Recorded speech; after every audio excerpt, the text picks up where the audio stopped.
first of all, thank you for coming. It's an honor to have you. Alhamdulillah, it's a great honor to be here. Such a lovely environment. Yeah. Natural light, beautiful mural on the wall. That's right. Alhamdulillah. So I know you travel a lot and you're kind of the people's champion, so we're just grateful for you taking the time. So I wanted to get into just the craziness of the moment we're in with the Donald Trumps and the banning Muslims and the so-called ISIS and just the very strange political climate, especially for all Americans and all this world, but especially for American Muslims post San Bernardino and post Paris attacks.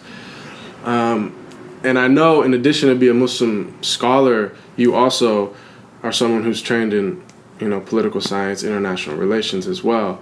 So I was hoping that we could get some insight just in the context of what's going on.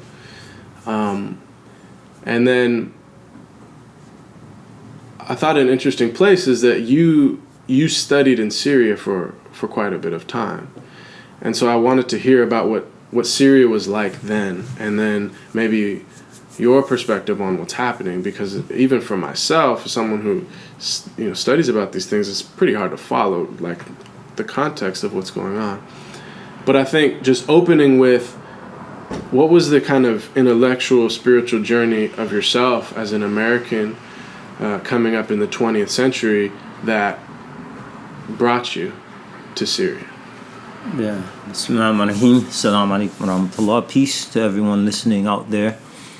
This is Imam Zaid Shakir. I'm here with Baraka Blue, as you probably already know. But for those of you who haven't figured it out yet, I think in response, if we could just jump in at the Trump thing and then move to the journey, I think people have to understand that the country's in transition, and times of transition breed insecurity. So you have economic transition, you have economic decline, not necessarily lower level service sector, a lot of jobs down there, Burger King, McDonald's, flipping burgers, a lot of jobs, and not at the top. Things are going very well on Wall Street, and the banksters are doing very well. I think, but the middle class is being eviscerated. Manufacturing jobs are being shipped overseas, and really the foundations of the middle class, college education, access to higher education with the student loan racket. That right now is the leading source of liquidity on Wall Street. And so there's economic transition, there's demographic transition. I mean, if America is not right now a non-white majority country, it soon will be. The majority of children in public schools are non-white. The majority of babies being born today are non-white. And so there's a demographic shift that's happening in this country, all over the country. And so you combine that with a decaying empire, where the mechanisms needed to hold on to the American empire, the mechanisms of control, become increasingly harsh, because American soft power, due to the mismanagement of those at the top, has really lost a lot of its power and appeal. And so you combine those things together, and for a lot of people, especially white lower classes, you have a lot of insecurity, and that insecurity is exploited by demagogues like Donald Trump. And I think you see that's one of the reasons you have the kind of appeal to the inflammatory rhetoric, to the racist innuendos that Trump is throwing out there.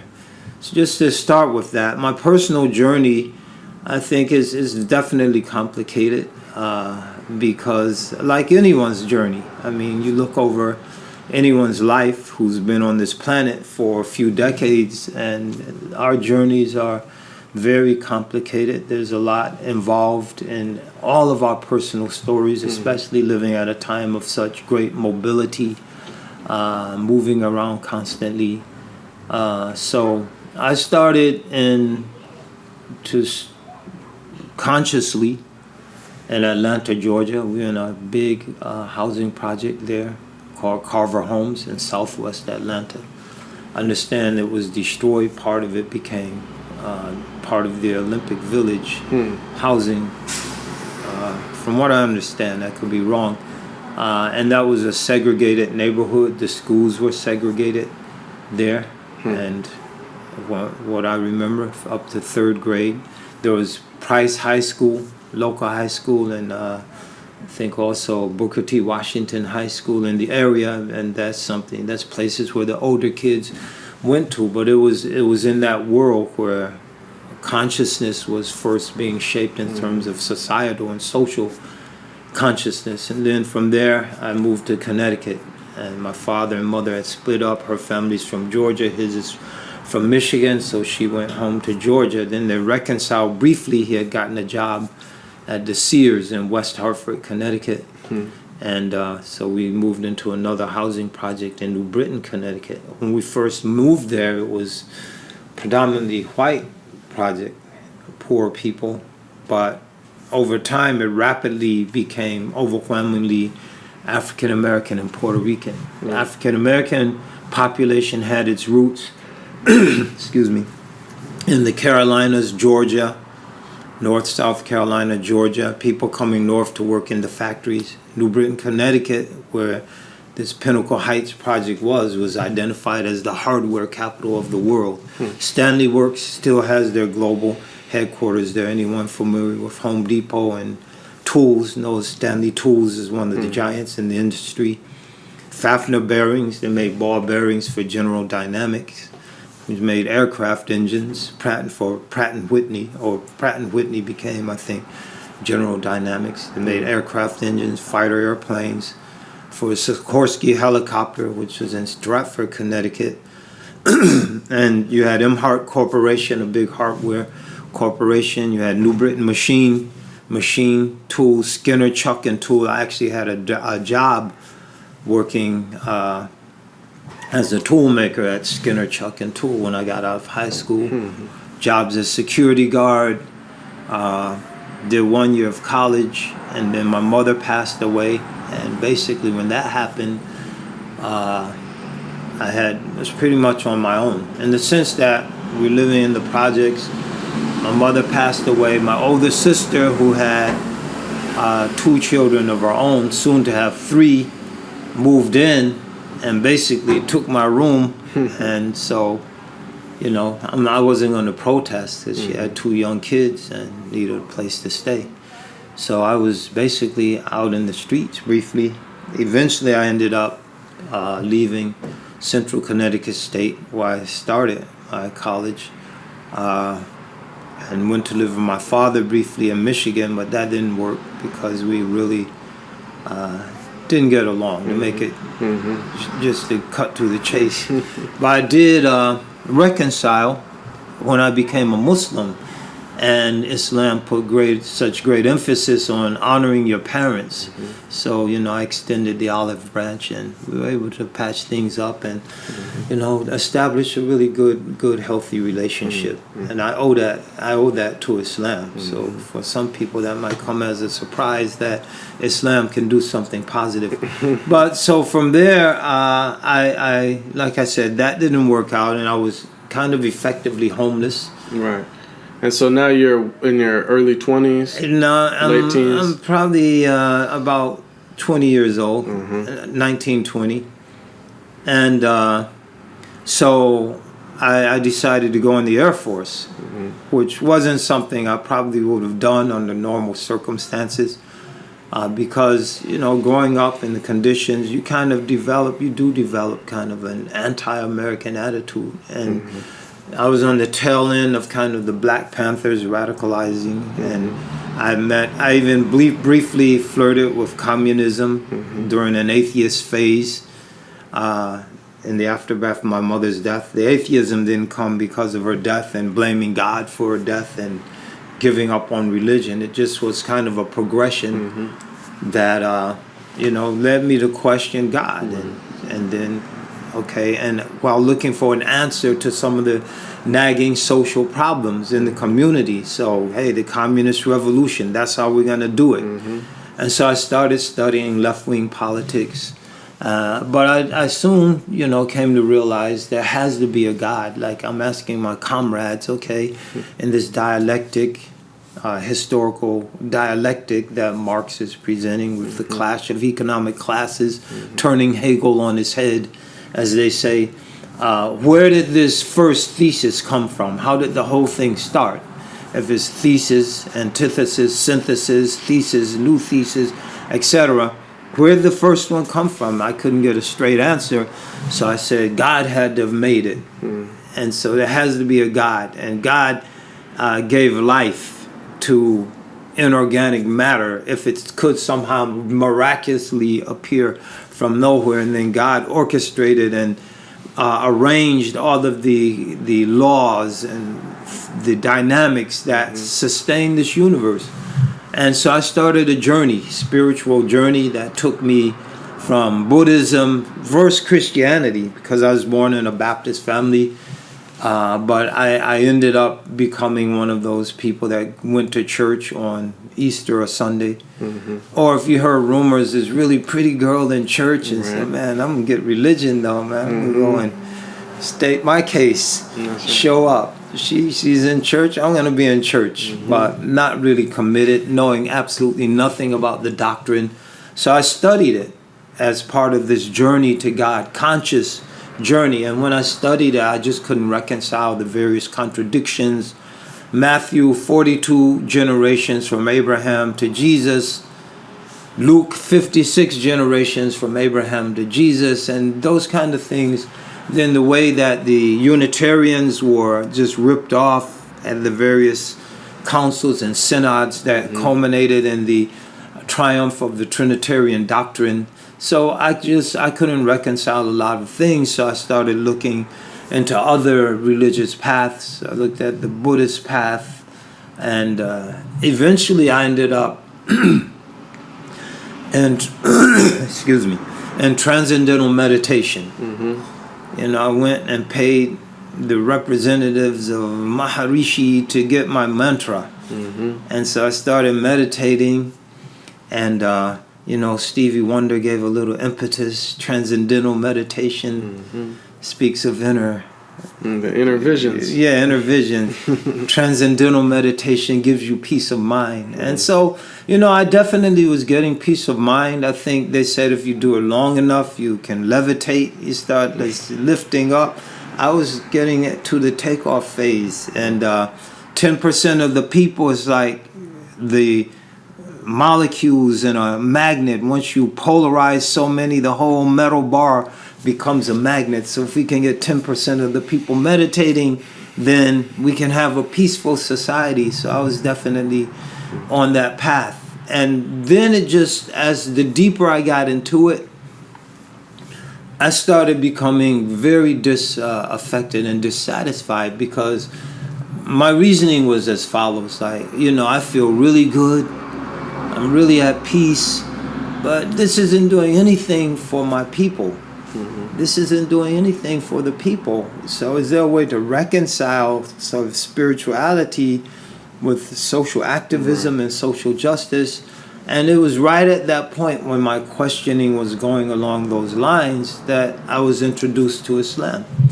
And so someone gave me a copy of this book, Islam in Focus. It's still out there. Hamoud Abdul Ati, may God have mercy on him, Egyptian author, Islam in Focus. And all the questions I had about religion, all the questions I had about life, all of the questions I had about who we are as human beings and our relationship to our Creator, they were all answered for me.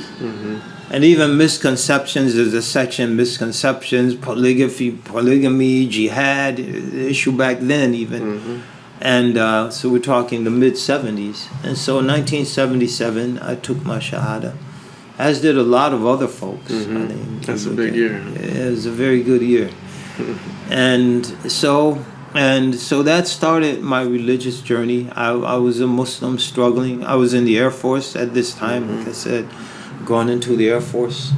to get the GI Bill, and to get a roof over my head. So I guess I was drafted.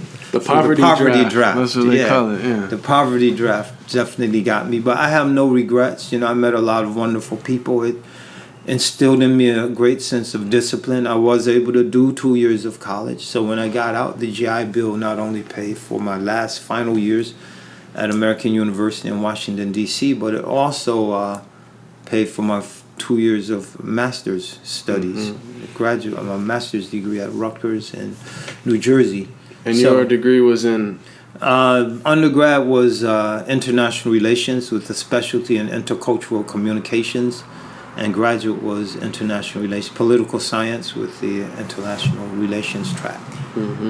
And so I did those degree programs.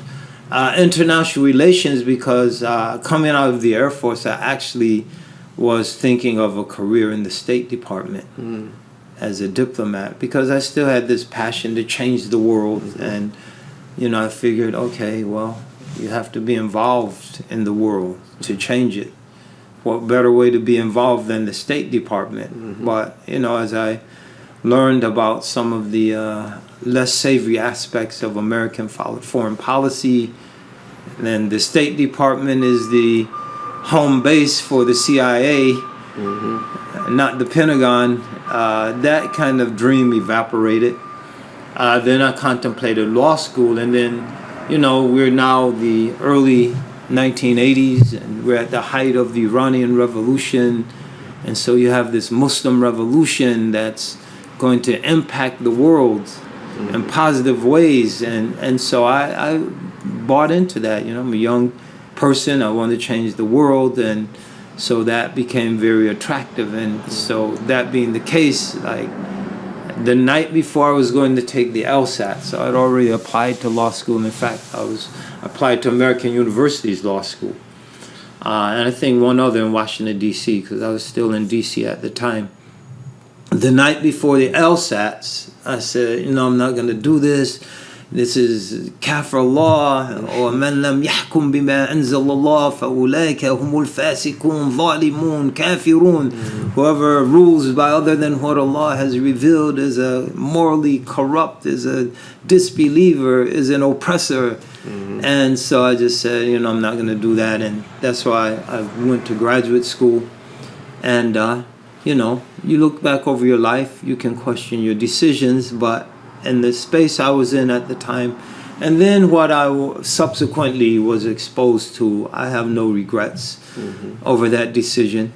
And Allah is the very best of planners. If you zigged when you zagged, then everything would have ended up differently, and you wouldn't be here right here with Baraka Blue. That's right. No, it's easy to play that historical game of the great what ifs in the great story of history, and then in our own individual lives as well. Exactly. And so instead of law school, I know before you went to study, you were already an imam, right? And that was in Connecticut? No. So after I finished graduate school I went back home to Connecticut. So I've been away for a while. I've been in the Air Force, and then I've been in undergrad for a couple years in Washington, D.C., and then 3 years in New Jersey.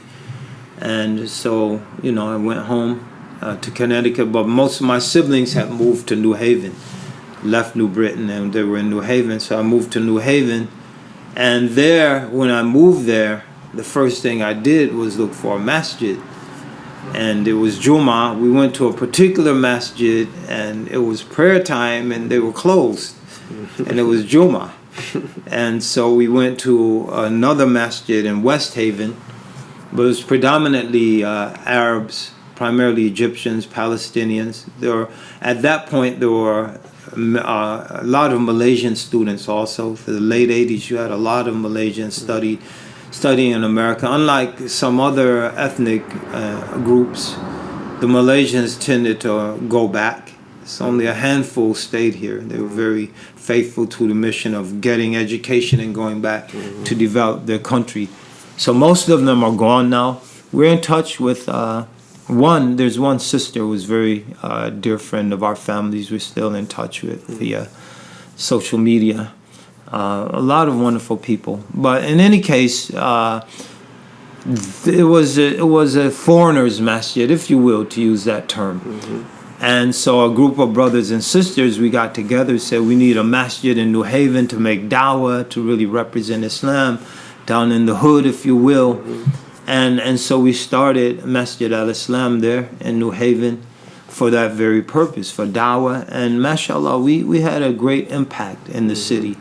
At one point, we initiated drug-free zones around the schools, working very closely with the schools and crafting policies to kind of keep young people in school. We had brothers and sisters in the after-school programs for the kids whose mothers were working, single mothers who were working, didn't get off to 5. They had a program to keep the kids in the school but bring in various community resources. So we have brothers teaching martial arts. I actually taught Arabic to second graders in Helen Grant School, and they actually were learning. And so we had programs like that going on. We had patrols, neighborhood patrols around the hot spots where a lot of this was at the height of the crack wars.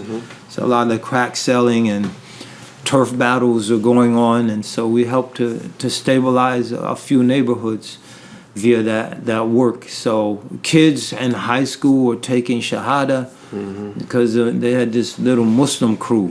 So it was really, it was a time, and that was the 80s. You had in the hip hop, it was all about, Islam was the messaging in the media, and I come on the stage in the 90s, coming of age, and it was not just in the inner city neighborhoods. Now it was like this message of Islam being cool through hip hop was spreading into all the white neighborhoods, middle class neighborhoods, everything, and so that was kind of my own interaction with it. So you lived a full journey almost, you lived quite a life before even going overseas. Now you see a lot of like young people going overseas to study. I became before they really had many experiences. Yeah, and I was teaching political science at Southern Connecticut State University.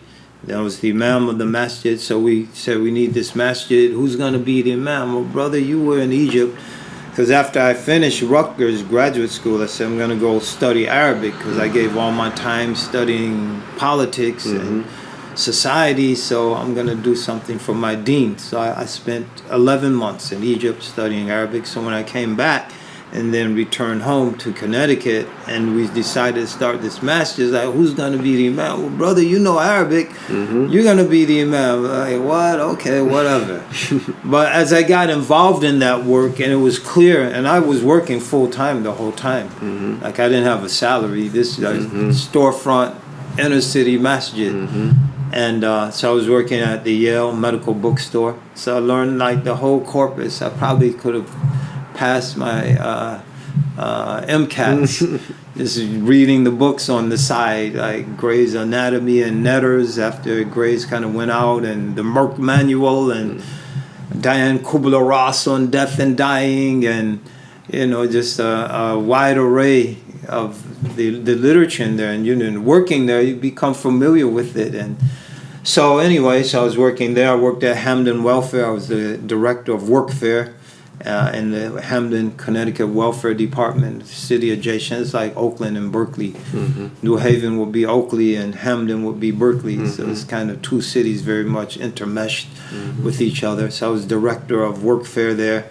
So I'm working the whole time, full time, and being imam at the masjid. But doing that, it became pretty obvious, like it seems like this is the direction my life is going, working fi sabilillah, because that was the real full-time job. Working full-time was like part-time. Right. Because in the morning before I went to work, in the evening when I got off of work, and the weekend, Saturday and Sunday, all day. So it was kind of clear that's the direction I'm going. That being the case, I knew I needed to go and really study the religion at a deeper level, because, you can't defraud the people with something so important as their spiritual, their salvation, and then you're representing the religion. And I could see I probably made a lot of mistakes because I didn't quite know what I should be doing. And I mean, we were very, very militant. You know, we even had these buttons at war, like we were at war with the system and the oppression of the system, and you know, we were marching and protesting, and I mean every protest, like we were there in New York City at the UN.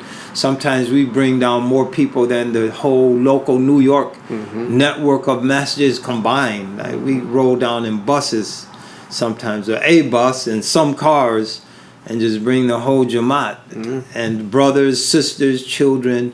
Well, it was beautiful, you know. We had a really strong Ramadan program. We do like 3 khatams of the Quran in Ramadan. The last 10 days, be up all night, and brothers and sisters bring their kids, put them to sleep in the masjid, and then wake up at 1 o'clock and go to Fajr after the Taraweeh, and then get up, go home, take a couple hour nap, and go to work. So we were grinding.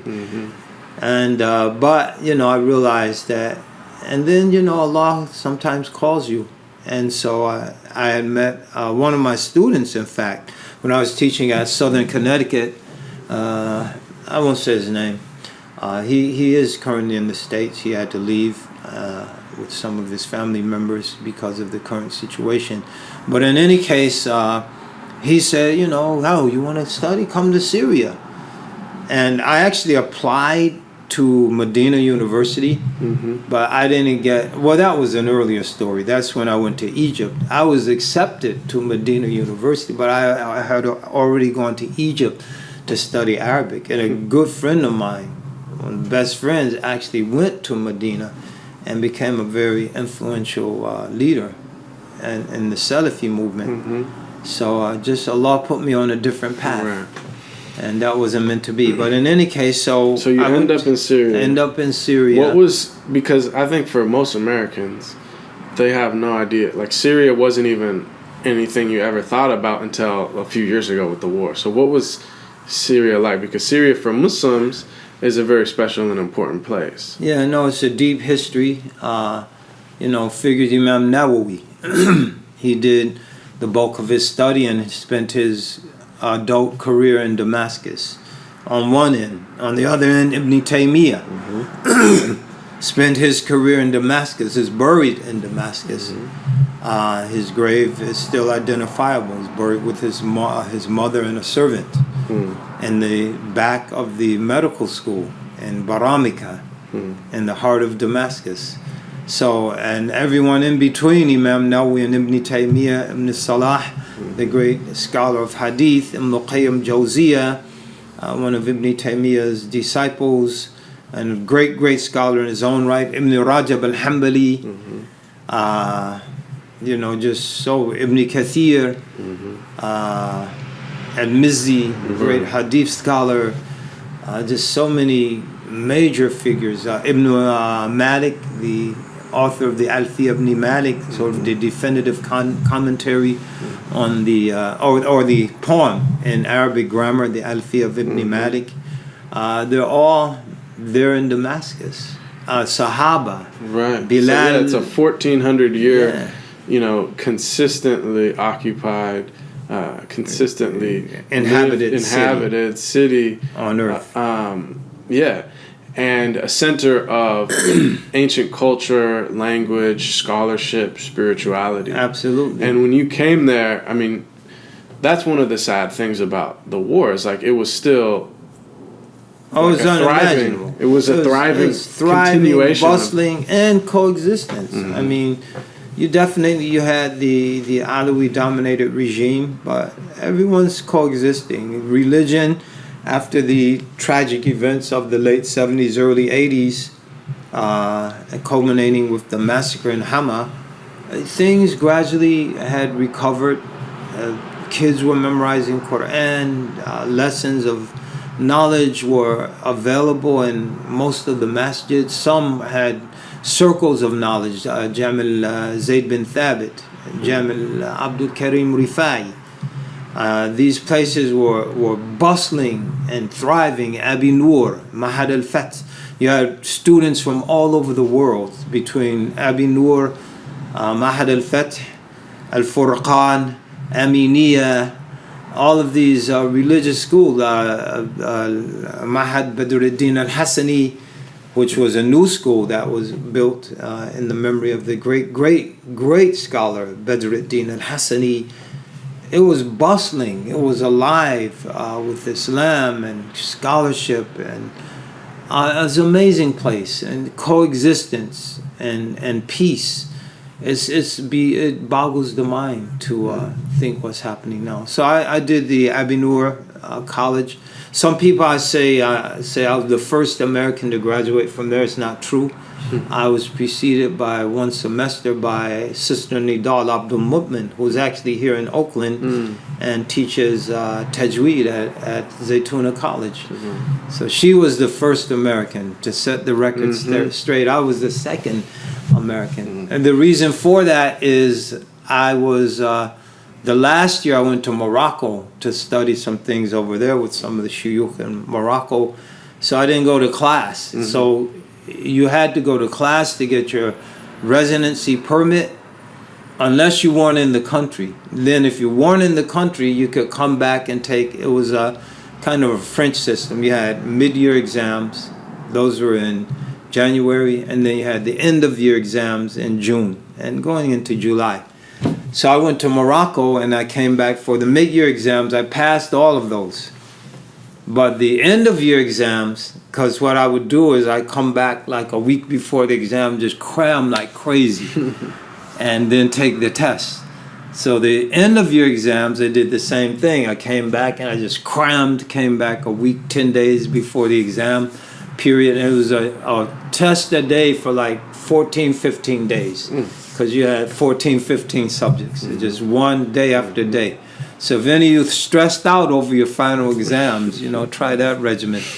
So I actually failed one. I failed inheritance law because that's not something you can cram on very effectively. So I had to take the makeup, the next semester. So you could, if you failed less than, I think, 3 tests, you could take the makeup on those 3. So I did the makeup and the inheritance law. And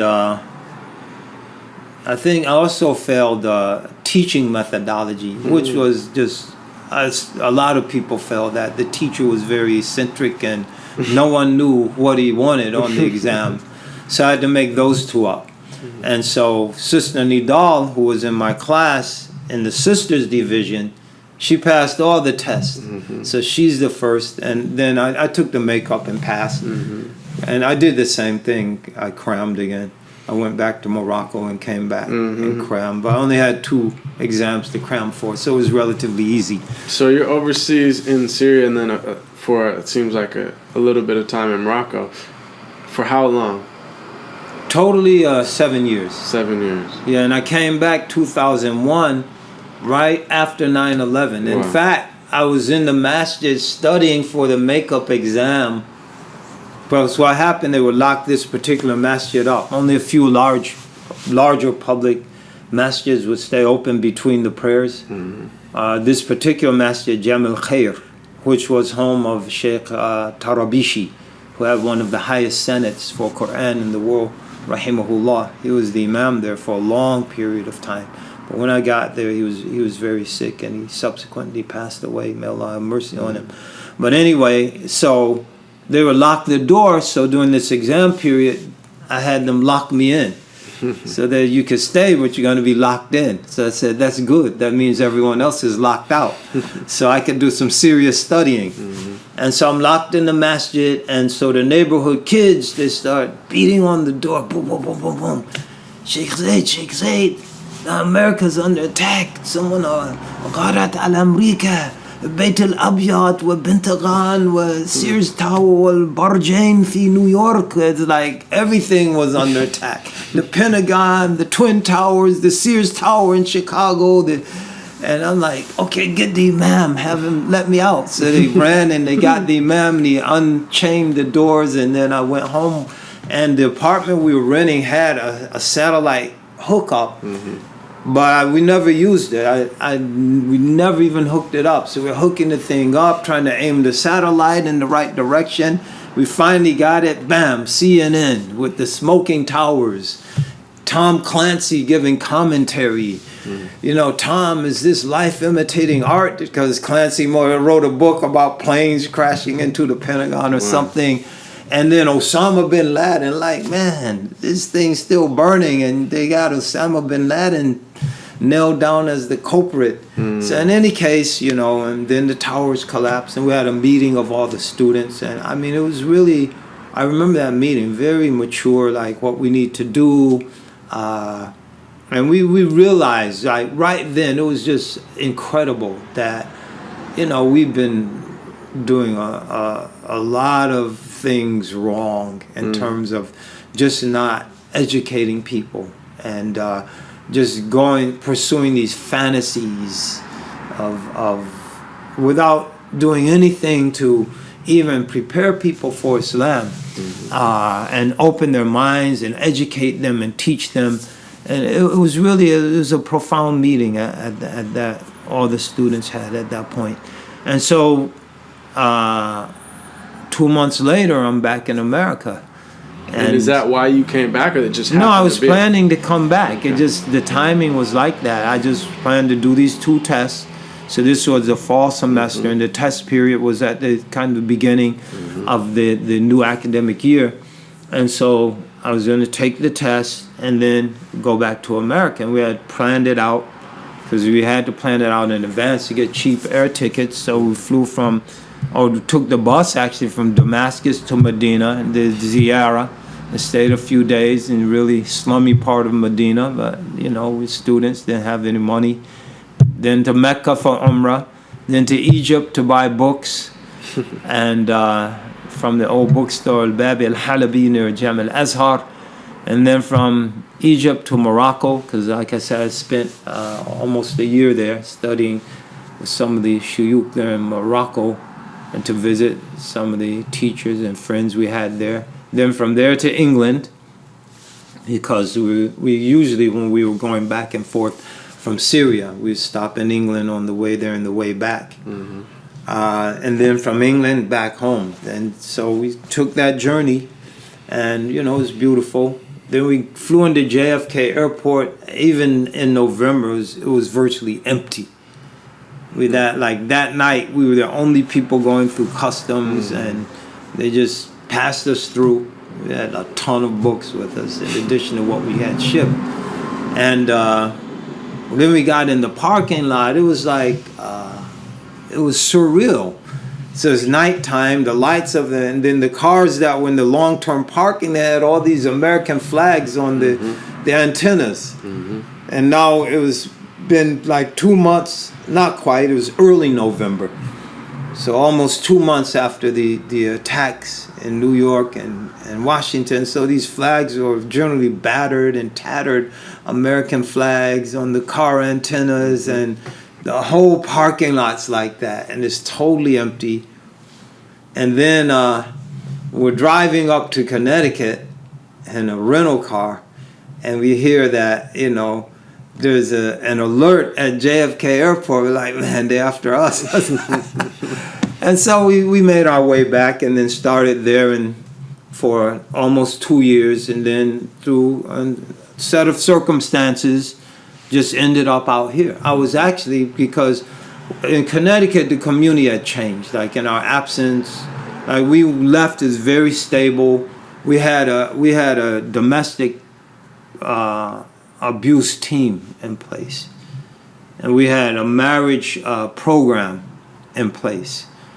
And even to get married, you had to go through this program. I wouldn't do the wedding.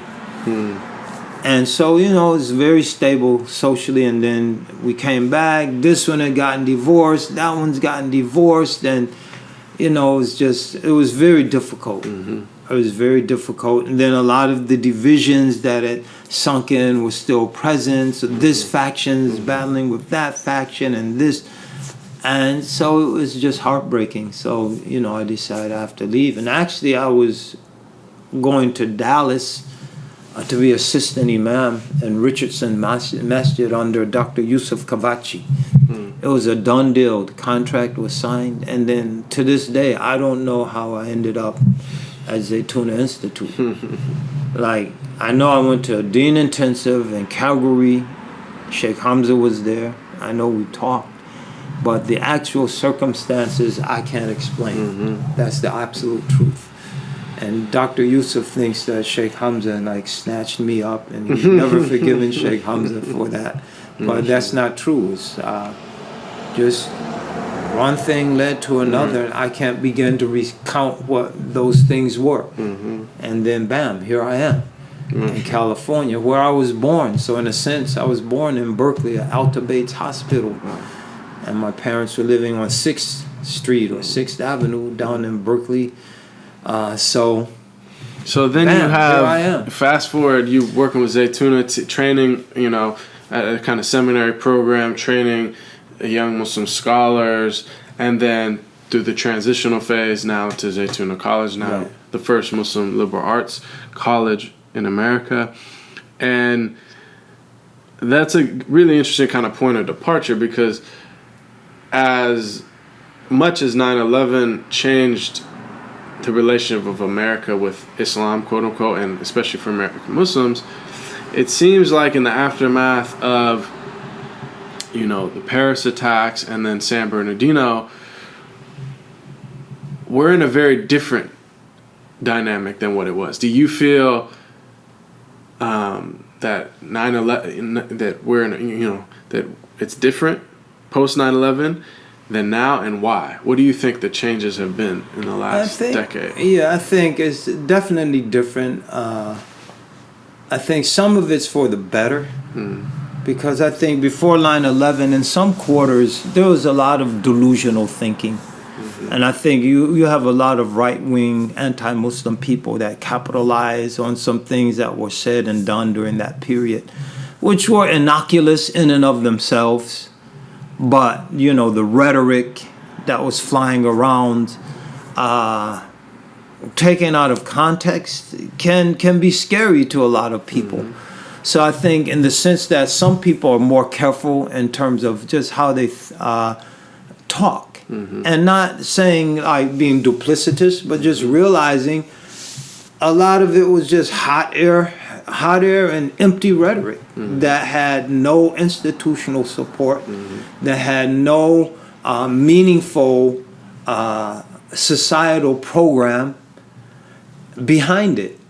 And so in the sense that people are more cognizant of the words have to be more consistent with the reality on the ground.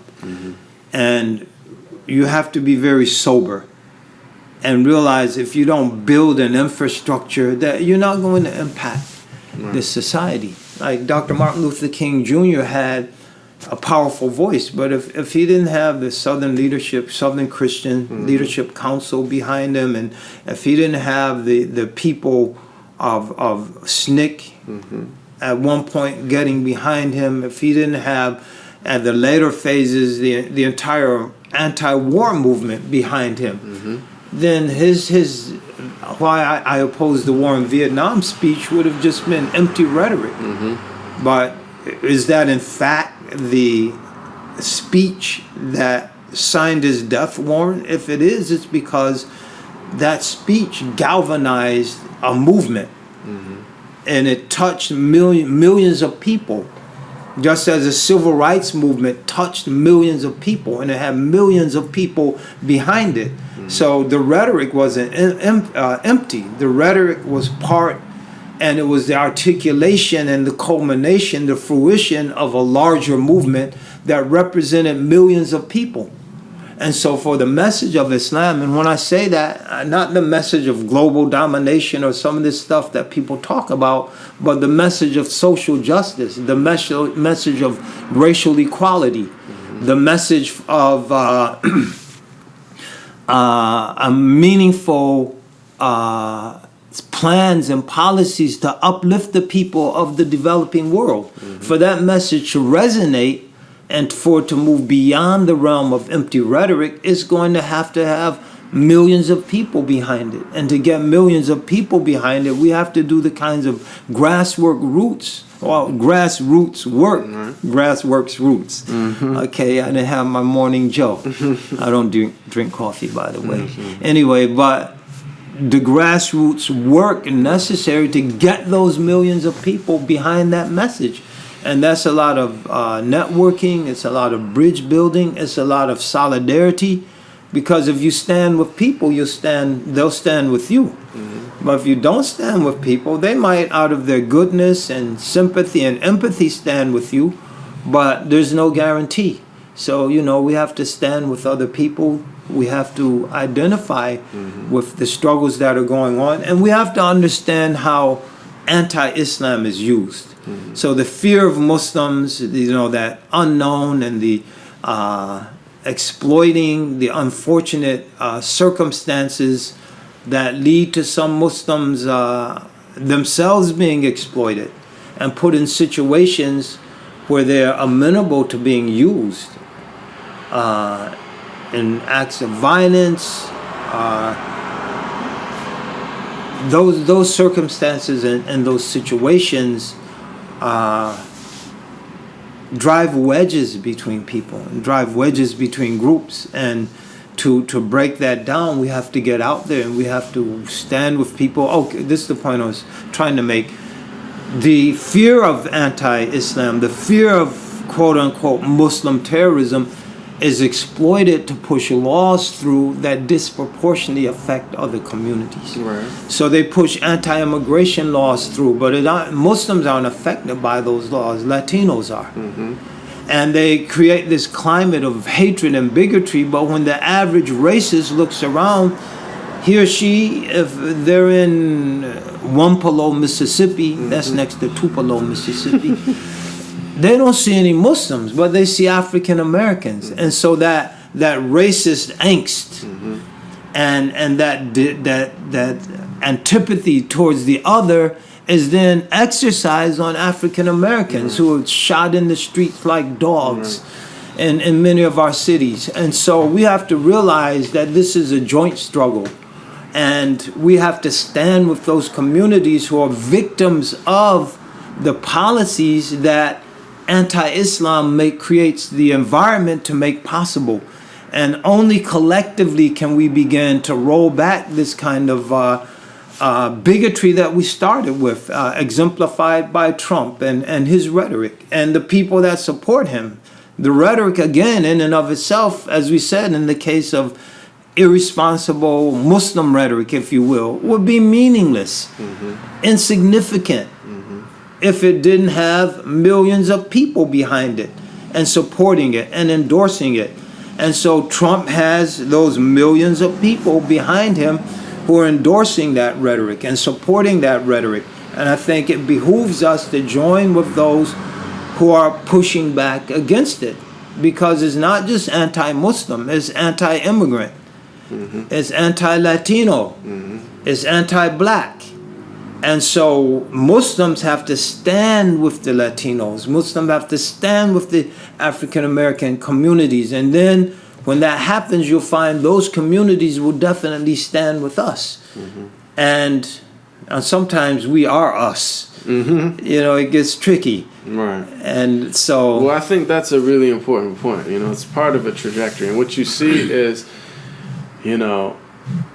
post 9/11, even, someone like George W. Bush saying, like, Muslims are good, this is a good religion, these are just extremists. And now you have the Republican frontrunner saying ban all Muslims and not being able to really draw a distinction between Islam and ISIS. And I don't think it's a case of not being able to draw a distinction. It's a case of not wanting to draw a distinction. Because you can mobilize far more people against a pervasive enemy.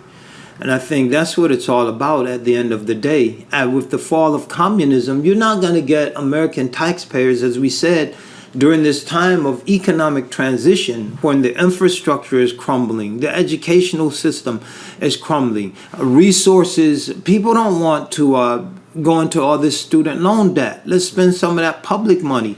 But you're not going to get people to spend money that should be spent on infrastructure, that should be spent on jobs, that should be spent on education, on war, unless you have this pervasive mega enemy. Right. And with the decline of the Soviet Union, Muslims became that mega enemy. And it took 2 decades for it to reach the point where, in the eyes of the public, Islam and Muslims are the new communism. And so I think that's where we are now.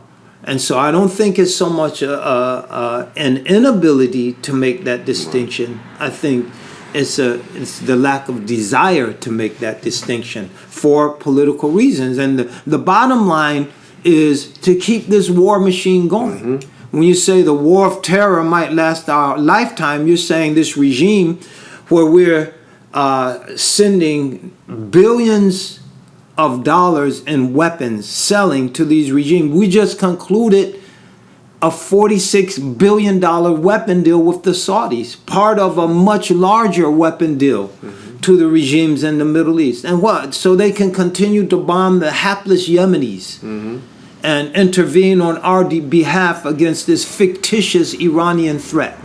But it keeps the weapons flowing. We just airdropped 50 tons of weapons into northern Iraq.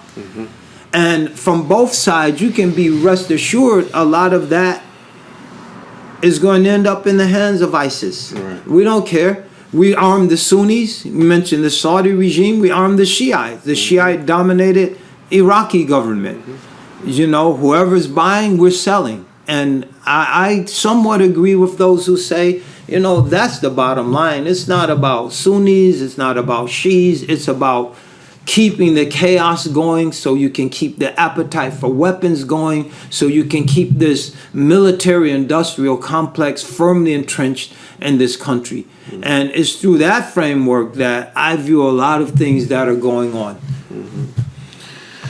Yeah, and I mean, I saw a recent poll which we discussed earlier, which is that 46% of Republicans believe that most Muslims support ISIS.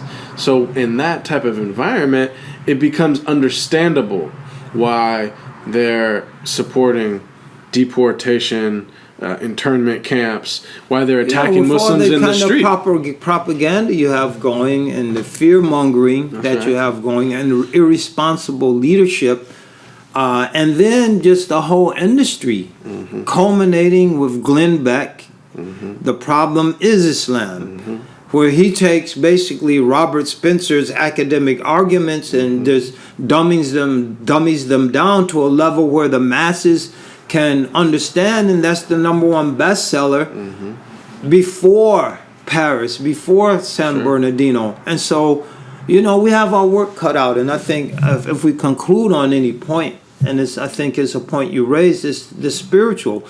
This thing is bigger than us. And so as we try to begin to think our way out of this situation into a better space, as we began to envision policies and to plan our way out of the current situation into a better space, we have to think about how we can connect with Allah subhanahu wa ta'ala, with Almighty God, so that we can have access to a higher power.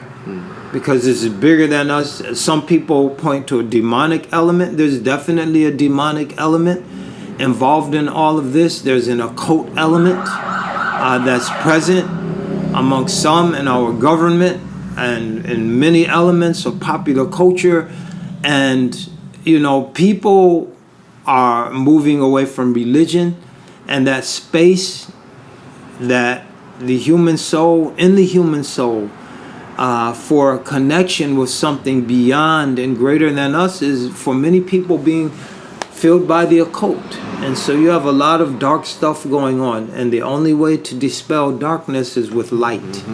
And we have to be the people of light. We have to be the people of truth. That truth vanquishes falsehood. جاء الحق وزهق الباطل إن الباطل كان زهوقا. Truth comes, falsehood perishes. We have to be messengers of truth. We have to be messengers of light. We have to constantly be working to refine our souls and to elevate our souls so that we have a spiritual power that constitutes our strategic advantage. Because we're not going to get an advantage in military power. We're not going to get an advantage in political power. We have an advantage in spiritual power. And we have to tap into that spiritual power. And we have to believe that When Allah Ta'ala wants something, as he mentions, kun fayakun, be and it is. We have to believe that when people are beloved to Allah, man adali waliyan faqad adhantuhu bil harb. Whoever opposes and transgresses and oppresses the one I love, that I declare war against those dark forces. We have to believe that when the person purifies himself and draws close to God through the voluntary acts, and draws even closer through the obligatory acts, and draws even closer through the voluntary acts, until God loves that person, that when that person prays to God, God answers. وَلَئِنْ سَأَلَنِي لَأُعْطِيَنَّ. And if in that state my servant were to ask something of me, I would grant it. So at the end of the day, this is a spiritual battle. And the forces of darkness, they exist across the religious divide. They exist across the racial divide. They exist across the national divides. And so light doesn't respect any of those distinctions. Light is transcendent. And so we have to radiate a transcendent light that touches the hearts and the souls of good folks out there, and then become part of the good and the forces of good that are working for positive change in the world. In the meantime, keep smiling, keep loving, keep living, keep laughing, and don't allow the darkness to darken and deaden our spirit and our soul. If we can do that, there's good in the future. And that's the believer's job. And that's it. And there's so many people, in the Bay Area, across the country, across the world, that like you say, across religion, race, that really want to work for a world that's more just, that takes care of this planet, food justice, racial justice, economic justice, ecological justice. Exactly. And I think in some sense, when things get difficult, it forces those people to really step up and to really coalesce and move and get together for transformation. Because if we're not going to do it now, when will we do it? Absolute. Great challenges constitute the foundry that forges great people. That's right. And so we have great challenges in our day, and I'm absolutely confident that great people will emerge to take on those challenges. And the human story goes on. It goes on. It's like a caravan. And so we just hook our camels to the camels in line before us and join that caravan, that civilizational march, as they say, that human march, and just keep it moving. That's right. The pun is intended. And it's, as they say, like the sages and the prophets across time and space have said, it's not ease that makes people, good. It's not ease that even makes people happy. But it's this internal virtue and standing for principles, no matter what the outward circumstance is. And it's almost like metallurgy, in the sense that, like, the fire, the difficult struggles are necessary to kind of be formed and transformed. It's like, how could you have a Malcolm or a MLK if there weren't these type of terrible situations? Absolutely. That, we see who we are, the metal of our souls. Yeah, absolutely. So may Allah Ta'ala, Almighty God, forge, purify our metal. So that it's 100% pure. And it's valuable. It's more valuable than silver, more valuable than platinum, more valuable than gold. That it's a precious metal that transcends any physical descriptions. Amen. Alhamdulillah. Well, thank you for your time, Imam. I appreciate you providing the opportunity, and you keep up the great work that you do, and keep the verses coming out of your heart. And keep touching lives, and keep doing this work to communicate. You never know who might end up listening to a broadcast such as this. And may Allah Ta'ala bless you, bless your marriage, and bless your studies, and bless all the folks that you're associated with. And, hopefully we get to do it again sometime soon. All right. Thank you, Imam. Assalamu alaikum wa rahmatullah.